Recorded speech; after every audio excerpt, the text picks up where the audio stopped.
भारत सरकार द्वारा ग्रामीण क्षेत्र के बच्चों के अंदर विज्ञान के प्रति लगाव बढ़ाने के लिए प्रत्येक राज्यों को राष्ट्रीय आविष्कार अभियान के अंतर्गत बेसिक स्कूल के जो भी जूनियर हाई स्कूल हैं उनमें से प्रत्येक ब्लॉक में प्रत्येक कक्षा 6, 7, 8 में से विज्ञान के पाठ्यक्रम जो भी जिस कक्षा का दिया होता है उसमें से टेस्ट लिया जाता है। उस टेस्ट में जो भी छात्र छात्रा टॉप करता है, जो ब्लॉक संसाधन केंद्र की जो टीम होती है जिन बच्चों को चयन करती है जिला लेवल के लिए, इस राष्ट्रीय आविष्कार अभियान में एक विज्ञान प्रदर्शनी होती है और एक कुछ प्रतियोगिता।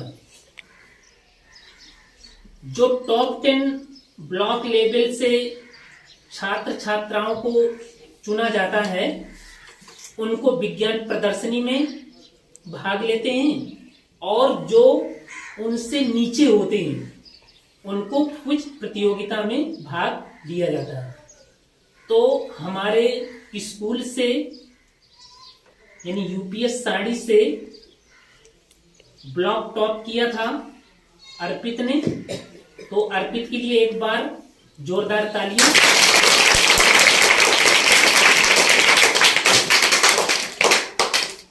फिर इसके बाद ब्लॉक टॉप करके वैसे अर्पित ने विज्ञान प्रदर्शनी प्लस कुछ प्रतियोगिता दोनों में टॉप किया था, लेकिन ब्लॉक संसाधन केंद्र तिनवारी द्वारा हमारे छात्र अर्पित को विज्ञान प्रदर्शनी यानी मॉडल के लिए नियुक्त किया। अभी हाल ही में 9 फरवरी को राष्ट्रीय आविष्कार अभियान की जिला स्तरीय विज्ञान प्रदर्शनी एवं कुछ प्रतियोगिता का समापन हुआ। उसमें भी हमारा मॉडल आप लोग देख पा रहे हैं, जल शोधन मॉडल बनाया गया था। काफी मात्रा में वहां पे जो भी मॉडल मौजूद थे उनमें सराहा गया। और सबसे बड़ी बात ये रही कि जो राष्ट्रीय आविष्कार अभियान जजेज की जो निर्णायक समिति होती है उनके द्वारा ऐसे ऐसे प्रश्न पूछे गए जिनका छात्र अर्पित ने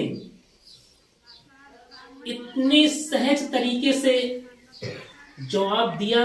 कोई भी प्रश्न ऐसा नहीं था कि जिसका जवाब अर्पित ने नहीं दिया हो। बहुत सरल तरीके से, सहज तरीके से, बहुत अच्छा लगा। इसके लिए भी एक बार जोरदार तालियां।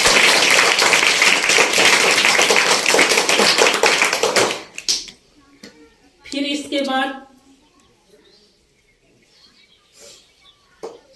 वहां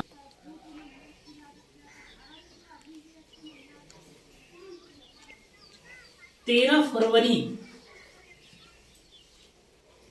यानी कल ही पुनः जो जिला लेवल में 5 लोगों की टीम गई थी विज्ञान प्रदर्शनी के लिए, उन 5 प्रदर्शनी में से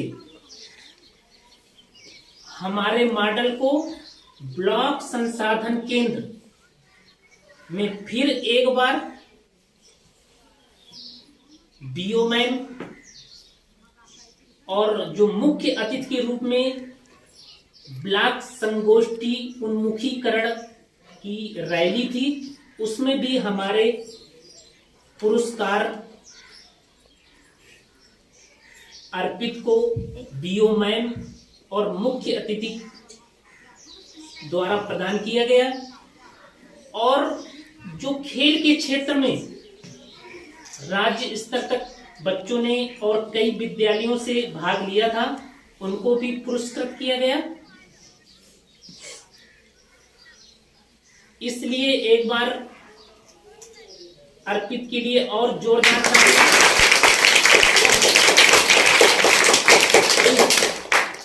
अभी तक ये मॉडल आप लोगों ने जिला स्तरीय में कैसे किया गया था उसमें दिखाया गया था।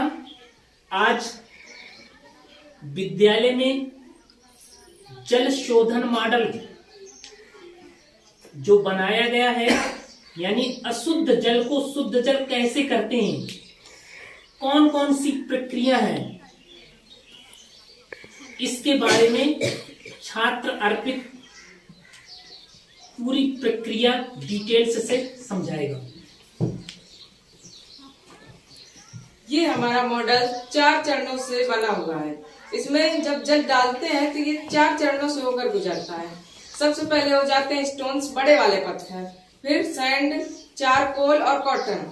जो बड़े पत्थर होते हैं, ये जो जल में बड़ी अशुद्धियां होती हैं, जैसे कि पेड़ पौधों की पत्तियां हो गई, तने हो गए, लकड़ी के छोटे टुकड़े हो गए, तो यहाँ फंस जाते हैं। लेकिन जो इसमें नहीं फंस पाते, तो जो बच जाते हैं वो इस सैंड, रेत वाले में फंस जाते हैं। और तीसरे में चारकोल। ये चारकोल लकड़ी का कोयला होता है। ये जो चारकोल होता है, ये जल में सभी अशुद्धियों को अवशोषित कर लेता है, जिससे जल काफी मात्रा में शुद्ध हो जाता है। इसके बाद जल आता है चौथे चरण में, जिसमें हमने लिया है कॉटन या कपास। ये कपास एक फिल्टर का कार्य करता है और जिससे जल की सभी अशुद्धियां हट जाती हैं और जल स्वच्छ हो जाता है। तालियां बजाओ सब।